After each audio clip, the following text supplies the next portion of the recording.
नमस्ते दोस्तों, कैसे हो आप सभी लोग। आप सभी लोगों का स्वागत है आज के इस शानदार क्लास में।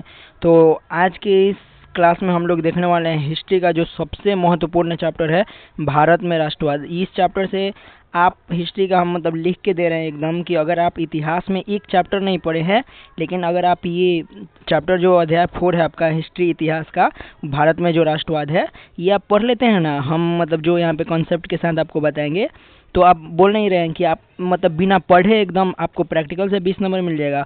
और इससे ऑब्जेक्टिव में केवल 50 मतलब 40 में 40 हम आपको दिवाएंगे, क्योंकि ये इतना ज़्यादा महत्वपूर्ण है ना ये चैप्टर, कि हर साल आप किसी भी बच्चे से पूछेगा इतिहास में और कुछ चैप्टर से आए चाहे ना, भारत में राष्ट्रवाद से ज़रूर प्रश्न आता है। इसलिए हम बोल रहे हैं 2027 के हम 2025 का आज का ये प्रश्न में हम 2025 का कुछ ज़्यादा ही प्रश्न लेके आए हैं। क्योंकि आप लोग सुने होंगे कि ये 2000 आप लोग सोचते होंगे कि 2026 में जो पढ़े हैं वही आएगा 2025 में, लेकिन वैसा बात नहीं है। अगर आप मतलब ये जो बोर्ड का तैयारी कर रहे हैं तो 2025 का अधिक प्रश्न पढ़िए, क्योंकि बिहार बोर्ड एक क्लास बीच करके एक मतलब सेशन गैप करके पूछता है। जैसे आप 2025 का क्वेश्चन पढ़ के जाएंगे ना, तो आपके 2027 के एग्जाम में पूछेगा, ठीक है। वैसा हम झेल चुके हैं, इसीलिए हम आपको बता रहे हैं, ठीक है। तो हम यहाँ पे जो भी बताएंगे आप लोग ध्यान से पढ़िएगा। और यहाँ पे VVI ऑब्जेक्टिव होने वाला है और 100% एग्जाम में आएगा। यहाँ पे हमने लिख दिया है कि 100% आपको एग्जाम में देखने को मिलेगा।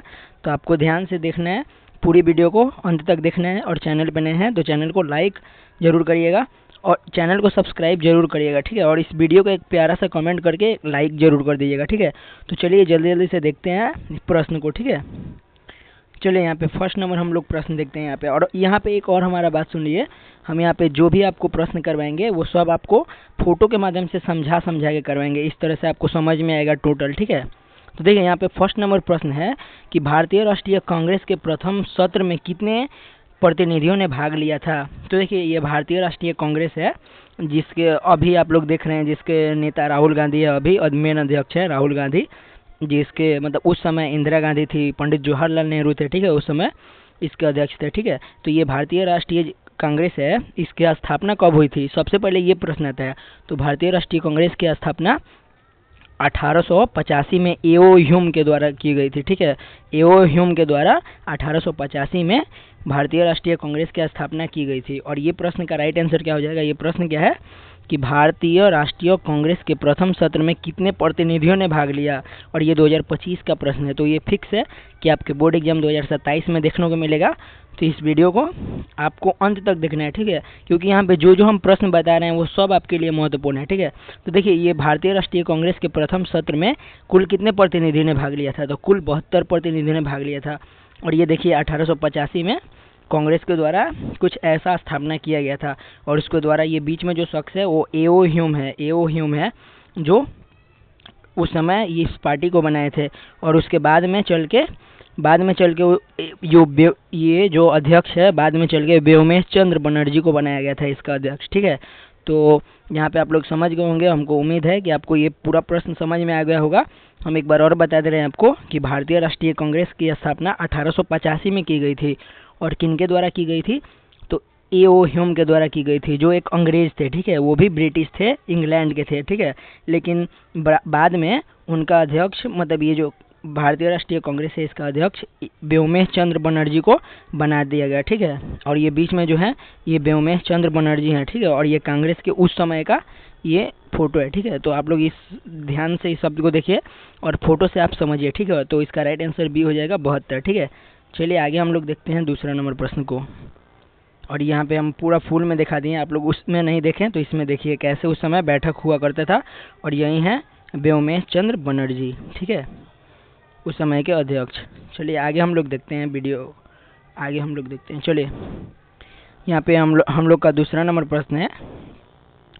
यहाँ पे देखिए हम लोग का दूसरा नंबर प्रश्न है कि निम्नलिखित में से कौन भारतीय राष्ट्रीय कांग्रेस के उदारवादी नेता नहीं है। तो ये इसका राइट आंसर हो जाएगा, निम्नलिखित में से कौन भारतीय राष्ट्रीय कांग्रेस का उदारवादी नेता नहीं है। तो इसका राइट आंसर हो जाएगा सुरेंद्र नाथ, रुकिए एक सेकेंड, इसका राइट आंसर आपका सी हो जाएगा, बाल गंगाधर तिलक। देखिए यहाँ पे इनको देखिए, ये बाल गंगाधर तिलक है, ठीक है। आप लोग केवल नाम सुनते होंगे अभी से, लेकिन हम आपको ऐसा पढ़ाएंगे कि आपको एकदम समझा के पूरा अच्छे से बताएंगे कि आपको समझ में आए, ठीक है। तो आप इस वीडियो को अंत तक देखिएगा, ठीक है। तो इसका राइट आंसर क्या हो जाएगा, बाल गंगाधर तिलक। देखिए ये प्रश्न क्या था कि निम्नलिखित में से कौन भारतीय राष्ट्रीय कांग्रेस का उदारवादी नेता नहीं है, और ये 2025 में आया है, तो 2027 में भी जरूर देखने को आपको मिलेगा, ठीक है। और ये सब प्रश्न केवल 2025 में नहीं आया है, सुनिए मेरा बात ध्यान से आप लोग सुनिए। 2013 में ये प्रश्न आया हुआ है, 2014 में आया हुआ है, ठीक है। आप क्वेश्चन बैंक जो है अपना पलट के देखिए, ठीक है। हम जो भी यहाँ पे पढ़ाते हैं आपको सही पढ़ाते हैं, ठीक है। तो इसका राइट आंसर हो जाएगा सी, ठीक है, बाल गंगाधर तिलक। और ये जो फोटो है ये बाल गंगाधर तिलक का फोटो है, ठीक है। चलिए आगे हम लोग देखते हैं तीसरा नंबर प्रश्न। देखिए तीसरा नंबर प्रश्न है कि बंगाल विभाजन किसने वापस लिया। तो आप लोग सुने होंगे कि बंगाल विभाजन 1911 को रद्द हुआ था, ठीक है। 1911 में बंगाल विभाजन को रद्द किया गया था, और ये 2025 का प्रश्न है, ठीक है। तो ये जो है लॉर्ड हार्डिंज, इसका राइट आंसर क्या हो जाएगा, बी, यही है लॉर्ड हार्डिंज। इनका फोटो हम शायद यहाँ पे लगाए होंगे, आपको दिखा दे पूरी। देखिए ये लॉर्ड हार्डिंज हैं उस समय लॉर्ड, ये लोग अपने आप को लॉर्ड मतलब तो आप लोग जानते होंगे कि भगवान शायद होता है लॉर्ड मतलब, तो ये उस समय अपने आप को भगवान मान लेते थे अंग्रेज लोग, क्या करिएगा छोड़िए। तो यही है लॉर्ड हार्डिंज, इनके समय में ये जो है बंगाल विभाजन उसको वापस किया गया था। और इनका शासनकाल क्या था, तो इनका शासनकाल 1910 से 1916 था, ठीक है। यहाँ पे नीचे लिखा हुआ है, ठीक है। तो आप लोग नीचे यहाँ पे लिखा हुआ है, आप लोग ध्यान से पढ़िए। और यही है लॉर्ड हार्डिंज, ठीक है। जैसे यहाँ पे हम लोग का इस समय राष्ट्रपति है ना श्रीमती द्रौपदी मुर्मू, तो उस समय का ये जो थे ना वायसराय, यही थे लॉर्ड हार्डिंज, ठीक है। तो ये आपको प्रश्न उम्मीद है कि आपको समझ में आ गया होगा। एक बार हम और समझा दे रहे हैं आपको कि ये क्या है तीसरा नंबर प्रश्न, कि बंगाल विभाजन किसने वापस लिया। तो बंगाल विभाजन लॉर्ड हार्डिंज ने वापस लिया था, ठीक है। इसका राइट आंसर बी हो जाएगा। चलिए आगे हम लोग देखते हैं चौथा नंबर प्रश्न को। देखिए यहाँ पे चौथा नंबर प्रश्न है हम लोग का कि लाला हरदयाल ने निम्न में से किस की स्थापना की। मतलब ये जो लाला हरदयाल है इनका फोटो देखिए आप लोग, ठीक है। ये फोटो के माध्यम से आप लोग समझिए। आप लोग जब चिन्हना शुरू कर देंगे ना, जब आप कंपटीशन के एग्जाम में जाइएगा या जब आपका प्रैक्टिकल होगा तो उसमें पूछा जाएगा कि ये कौन है, तो आपको बताना पड़ेगा, ठीक है। इसलिए हम आपको फोटो दिखा दे रहे हैं। और ये जितना भी प्रश्न है 2025 का प्रश्न है, 2027 के बोर्ड एग्जाम के लिए एकदम स्पेशल है, एकदम आएगा, इसमें से एकदम लड़ेगा तो लड़ेगा, हम आपको बता दे रहे हैं। हम तो आपको वीडियो को पूरा देखना है, ठीक है।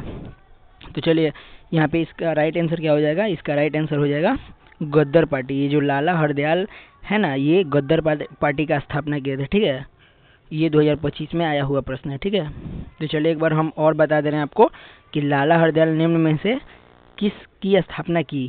लाला हरदयाल ने निम्न में से किसकी स्थापना की, तो गद्दर पार्टी की स्थापना की, यही है लाला हरदयाल। आपको यहाँ पे फोटो उसमें नहीं दिख रहा है तो हम आपको दिखा दे रहे एक बार और। देखिए यही है लाला हरदयाल। चलिए आगे हम लोग देखते हैं। देखिए पांचवा नंबर प्रश्न है, और ये भी 2025 में पूछा गया प्रश्न है कि मास्टर दा किसका उपनाम था। तो ये जो मास्टर दा था ना, ये सूर्य सेन का उपनाम था, ये सूर्य सेन है, ठीक है। आप लोग पढ़े होंगे हिस्ट्री का चौथा नंबर चैप्टर, उसका बुक पढ़े होंगे कि मास्टर दा किसका उपनाम था। तो मास्टर दा सूर्य सेन का उपनाम था। और ये 2025 में पूछा गया प्रश्न है, और ये VVI प्रश्न में आता है। आप लोग ध्यान से इसको, इस प्रश्न को तो और आपको ध्यान देना है कि ये VVI प्रश्न में आता है, ठीक है। ये 2027 के एग्जाम में जरूर से जरूर आपको देखने को मिलेगा, ठीक है। तो ये पांचवा नंबर प्रश्न क्या था कि मास्टर दा किसका उपनाम है या उपनाम था, तो ये सूर्य सेन का उपनाम था। और ये सूर्य सेन का ही फोटो है, आप लोग ध्यान से देखिए। ऐसा थे थोड़ा, मतलब अंग्रेजों के चलते थोड़ा दुबले पतले हो गए थे। चलिए आगे हम लोग देखते हैं। चलिए यहाँ पे 6 नंबर हम लोग का प्रश्न है कि निम्न में से किसे कैसरे ए हिंद की उपाधि दी गई थी। तो मतलब अंग्रेजों के द्वारा महात्मा गांधी को कैसरे ए हिंद की उपाधि दी गई थी। आपको याद रखना है कि महात्मा गांधी को निम्न में से, मतलब महात्मा गांधी को कैसरे ए हिंद की उपाधि दी गई थी। और जो रविंद्रनाथ थे ना, रविंद्रनाथ जो थे, मतलब जो जन गण मन लिखे हैं, उनको नाइट का उपाधि दिया गया था। अब ये आपको याद रखना है कि उनको नाइट का उपाधि दिया गया था। नाइट भी एक उपाधि है। आप लोग सुने होंगे, आपके जो हिंदी है उसमें मैक्स मुलर, रानी विक्टोरिया थी, वो मैक्स मुलर को भी नाइट की उपाधि दी थी, तो मैक्स मुलर ने इनकार कर दिया था उसको लेने के लिए, ठीक है। तो यहाँ पे इसका राइट आंसर क्या हो जाएगा, महात्मा गांधी, बी हो जाएगा। ये प्रश्न को आप लोग ध्यान से देखिए, निम्न में से किसे कैसरे हिंद की उपाधि दी गई थी? तो निम्न में से महात्मा गांधी को कैसरे हिंद की उपाधि दी गई थी, और ये 2025 का आपका प्रश्न है, ये आपको याद रखना है। चलिए आगे हम लोग देखते हैं 7वां नंबर प्रश्न को। देखिए यहाँ पे 7वां नंबर हम लोग का प्रश्न है कि बंगाल विभाजन कब रद्द किया गया था? तो हम आपको बता दें कि किसके शासनकाल में किया गया था। तो लॉर्ड हार्डिंज, यहाँ पे फोटो उनका भी है, लॉर्ड हार्डिंज का यहाँ पे फोटो है, और वो उन कब से कब तक शासन किए? तो 1910 से 1916 तक शासन किए थे, ठीक है। और ये देखिए, ये बंगाल विभाजन का हम यहाँ पे एक्सप्लेन नहीं कर रहे हैं, पीछे कर देंगे। देखिए यहाँ पे बंगाल विभाजन को कब रद्द किया गया था? तो 1911 में रद्द किया गया था, ये आपको याद रखना है। ये भी काफ़ी VVI प्रश्न है, ये आपको याद रखना है। और चलिए हम आपको यहाँ पे एक्सप्लेन करके बता दे रहे हैं थोड़ा सा। देखिए ये रहा बंगाल विभाजन से पहले का फोटो, ठीक है। इसमें देखिए आपको बिहार है, उड़ीसा है, असम है, यहाँ पे आपको ध्यान से देखना है। यहाँ पे बिहार है, उड़ीसा है, असम है यहाँ पे, और ये बंगाल की खाड़ी है। लेकिन यही देखिए अलग हो गया, तो ये देखिए पश्चिम बंगाल हो गया ये, और ये पूर्वी बंगाल और असम के साथ ये मिल गया, ठीक है। तो ये अलग होने के बाद का फोटो है। देखिए कोई भी टीचर आपको इतना एक्सप्लेन करके नहीं बताएगा, लेकिन हम आपको बता दे रहे हैं कि बंगाल विभाजन 1911 में हुआ था, और ये देखिए 1905 में ये ऐसे था, ठीक है। लेकिन जब रद्द हुआ था, जब 2 भागों में बटा था, तो कुछ ऐसा था, देखिए कुछ ऐसा हो गया था, ठीक है। यहाँ पे अपना बिहार है, आप लोग देखे होंगे, और यहाँ पे असम है, यहाँ पे देखिए असम है, ठीक है। तो इसको ध्यान से आप लोग देखिए और समझिए। 1911 में लॉर्ड हार्डिंज, जो उस समय के राजा थे, उन्होंने बंगाल विभाजन को रद्द कर दिया था, ठीक है। और रद्द मतलब क्या, पुनः, मतलब बंगाल को पुनः एक बार एकत्रित कर दिए थे, ठीक है। चलिए आगे हम लोग देखते हैं। इस प्रश्न में हम लोग ज़्यादा लेट नहीं करते हैं, ये भी VVI है, आपको याद रखना है। चलिए 8वां नंबर हम लोग का प्रश्न है, 8वां नंबर प्रश्न है। चलिए यहाँ पे आगे हम लोग का प्रश्न है कि गांधी जी ने साबरमती आश्रम की स्थापना कहाँ की थी? तो आप लोग नाम सुने होंगे, पोरबंदर, गुजरात, ठीक है। गुजरात में ही इनका घर था, महात्मा गांधी का भी। अपना जो ये नरेंद्र मोदी हैं, हम लोग के माननीय प्रधानमंत्री जो हैं नरेंद्र मोदी जी, वो भी मतलब गुजरात के ही हैं, ठीक है। और ये 8वां नंबर हम लोग का प्रश्न क्या है कि गांधी जी ने साबरमती आश्रम की स्थापना कहाँ की? तो ये साबरमती आश्रम की स्थापना अहमदाबाद में हुआ था, ठीक है। गांधी जी ने अहमदाबाद में साबरमती आश्रम की स्थापना किए थे, ठीक है। और ये अहमदाबाद आप लोग नाम सुने होंगे, क्रिकेट स्टेडियम भी है, नरेंद्र मोदी स्टेडियम अहमदाबाद में ही है। अगर आप लोग IPL UPL देखते होंगे तो आप लोग को नाम सुने होंगे, ठीक है। तो यही है साबरमती आश्रम, ठीक है। आपको ये गौर से देखिए। और इसकी स्थापना कब किए थे महात्मा गांधी? तो 25 तारीख 5वां महीना 1917 को ये किए थे। यहाँ पे आप लोग ध्यान से देखिएगा तो यहाँ पे आपको डेट देखने को मिलेगा। हम सब चीज़ आपको लगा दिए हैं कि आपको दिक्कत ना पड़े, ठीक है। ऐसा पढ़िए, कॉन्सेप्ट के साथ पढ़िए कि आप भी बच्चों को पढ़ा पाइए, आप भी किसी को समझा दीजिए कि हाँ ऐसा हुआ है, आप लोग भुलाइए नहीं। देखिए यही है साबरमती आश्रम, ठीक है। देखिए शायद हम यहाँ पे फ़ोटो लगाए हुए हैं क्या, नहीं, लेकिन हम यहाँ पे आपको समझा दे रहे हैं कि यही है साबरमती आश्रम। इसी में आप लोग जब अभी जाइएगा ना, तो इसमें महात्मा गांधी उस समय किस तरह से चक्री चलाया करते थे उसका फोटो है। महात्मा गांधी किस तरह रहते थे, उनका प्रतिमा बनाया हुआ है अंदर। तो ये सब आपको देखने को मिलेगा। और ये कहाँ पे है? तो गुजरात में है, साबरमती आश्रम गुजरात में है। और गुजरात में कहाँ? अहमदाबाद में है, ठीक है। महात्मा गांधी ने 1917 में इसका स्थापना अहमदाबाद में किया था, ठीक है, साबरमती आश्रम की स्थापना, ठीक है। तो उम्मीद है कि आपको ये प्रश्न भी समझ में आ गया होगा। 2025 में पूछा गया प्रश्न है, और पूरा चांस है कि 2027 के बोर्ड एग्जाम में भी आपको देखने को मिलेगा, ठीक है। 2026 का आप लोग प्रश्न देखिएगा ना, तो अगर आप 2028 में एग्जाम देने वाले हैं तब आप 2026 का प्रश्न पढ़ सकते हैं। लेकिन अगर आप ये जो 2027 में देने वाले हैं तो आप 2025 का पढ़ना पड़ेगा, ठीक है। क्योंकि हर साल एक साल गैप करके पूछता है बिहार बोर्ड, ठीक है। चलिए आगे हम लोग देखते हैं 9 नंबर प्रश्न को। देखिए यहाँ पे 9 नंबर प्रश्न है कि किस कानून के विरोध में जलियांवाला बाग हत्याकांड की सभा का आयोजन हुआ था। ये 2024 का प्रश्न है और ये VVI प्रश्न है। आपको कोई भी टीचर पढ़ाया होगा तो जलियांवाला बाग हत्याकांड के बारे में जरूर पढ़ाया होगा। मतलब कि ये 9 नंबर प्रश्न है, फिर से हम आपको बता दे रहे हैं कि किस कानून के विरोध में जलियांवाला बाग हत्याकांड का सभा का आयोजन हुआ था। तो ये रॉलेट एक्ट 1919 में रॉलेट एक्ट हुआ था, ठीक है। आप लोग पढ़े होंगे पूरा डिटेल में, रॉलेट एक्ट 1919 में हुआ था, ठीक है। उसी के विरोध में लोग, ये जो जलियांवाला बाग है ये कहाँ है? जलियांवाला बाग पंजाब में है, ठीक है, पंजाब में जलियांवाला बाग है। उसी में एकदम मतलब उस समय कब ये जो है ये घटना है जलियांवाला बाग 13 अप्रैल 1919 को हुआ था। ये आपको याद रखना है, 13 अप्रैल 1919 को जलियांवाला बाग हत्याकांड हुआ था पंजाब के जलियांवाला बाग में। ये हत्याकांड हुआ था और ये किसके द्वारा किया गया था? तो जनरल ओ डायर के द्वारा किया गया था। जनरल ओ डायर आया और डायरेक्ट सबको गोली चलवा दिया, ठीक है। हम शायद यहाँ पे फोटो लगाए होंगे, आपको एक बार बता दे रहे हैं। तो इसका राइट आंसर क्या हो जाएगा? निम्न ये इसका राइट आंसर हम आपको बता दे रहे हैं पहले। किस कानून के विरोध में जलियांवाला बाग हत्याकांड का सभा का आयोजन हुआ था? तो रॉलेट एक्ट। इसका राइट आंसर हो जाएगा बी, रॉलेट एक्ट।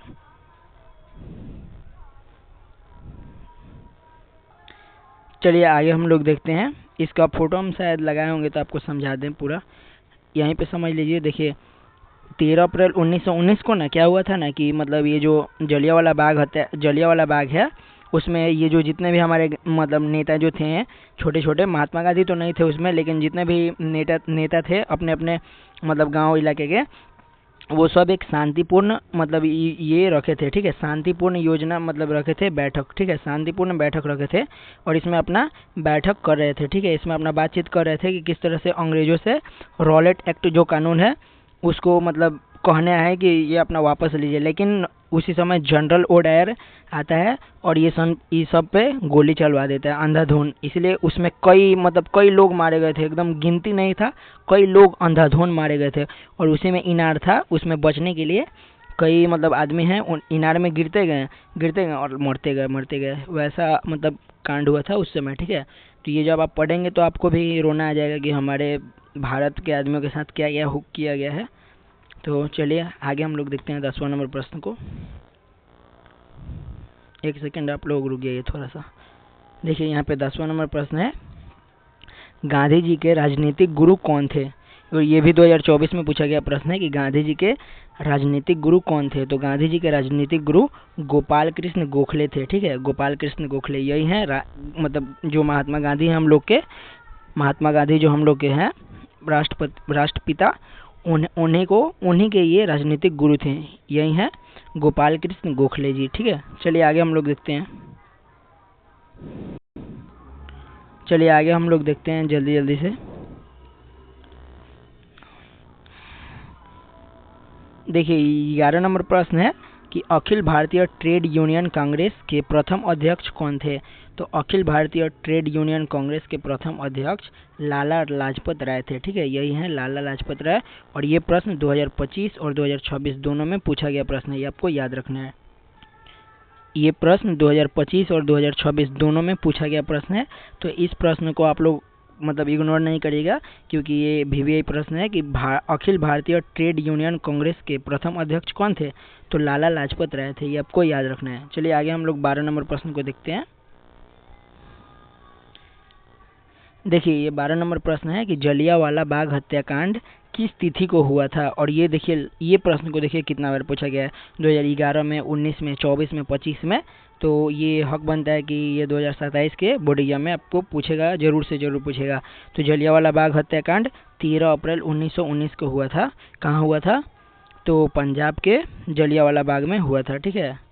और ये एक शांतिपूर्ण मतलब सभा था, हम आपको बता ही दिए। और जनरल ओ डायर जो उस समय का DM था, इस समय नहीं होता है डिस्ट्रिक्ट मजिस्ट्रेट जो मतलब कलेक्टर साहब होते हैं, उस समय जनरल ओ डायर उस समय मतलब वो DM था वहाँ के, और लगातार आया और सब मतलब निहत्थे लोगों पर अंधाधुन गोली चला दिया।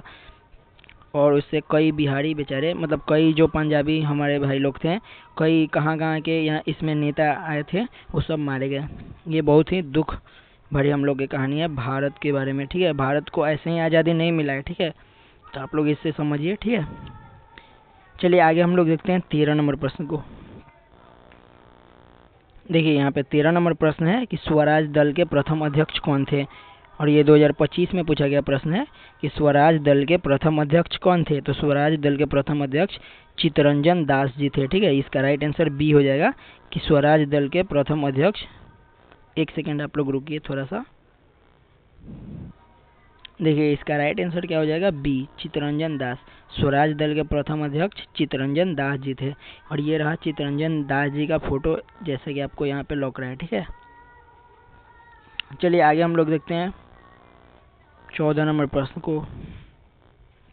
देखिए यहाँ पे 14 नंबर प्रश्न है कि वेदों की ओर लौटो का नारा किसने दिया था। तो वेदों की ओर लौटो का नारा स्वामी दयानंद सरस्वती ने दिया था। ठीक है, इनके बारे में तो आपको संस्कृत में भी पढ़ना है। हम जब संस्कृत का ऑब्जेक्टिव कराएंगे तो उसमें आपको ये इसके बारे में पूरा डिटेल में पढ़ा देंगे। ठीक है, चलिए यहाँ पे आगे हम लोग 15 नंबर प्रश्न, आज का लास्ट प्रश्न देखते हैं। यहाँ पे देखिए ये भी वीवीआई प्रश्न है। ठीक है, इसको आपको ध्यान से देखना है। ठीक है, ये देखिए भारत छोड़ो आंदोलन का प्रसिद्ध नारा क्या था। तो भारत छोड़ो आंदोलन का प्रसिद्ध नारा था करो या मरो, मतलब डू और डाई। इसमें मतलब ये किसके द्वारा चलाया गया था। तो ये महात्मा गांधी के द्वारा चलाया गया था। और ये कब चलाया गया था। तो 1942 में चलाया गया था। ये आपको याद रखना है। तो भारत छोड़ो आंदोलन का प्रसिद्ध नारा क्या था, करो या मरो। उस समय मतलब कह दिया गया था महात्मा गांधी के द्वारा कि मतलब अंग्रेजों को मारो या मरो। ठीक है, तो वैसा कर दिया गया था। ठीक है, और ये 2021 में पूछा गया प्रश्न है। तो ये रिपीट होता रहता है बिहार बोर्ड के द्वारा। तो ये 2027 के बोर्ड एग्जाम में भी पूछने का चांस है। तो इस प्रश्न के भी आपको ध्यान रखना है। ठीक है, बाकी मतलब आज का ये सेशन यहीं पे समाप्त होता है। बाकी आप चैनल पे अगर नए हैं तो चैनल को ज़रूर से ज़रूर सब्सक्राइब करिएगा। इस वीडियो पे एक प्यारा सा कमेंट कर दीजिएगा और इस वीडियो को एक लाइक कर दीजिएगा। ठीक है, क्योंकि आपके ये सब करने से हमारा प्रोत्साहन बढ़ता है और हम और अच्छी वीडियो को आपके थ्रू मतलब आपको दिखाते रहेंगे, लाते रहेंगे आपके पास। ठीक है, चलिए धन्यवाद।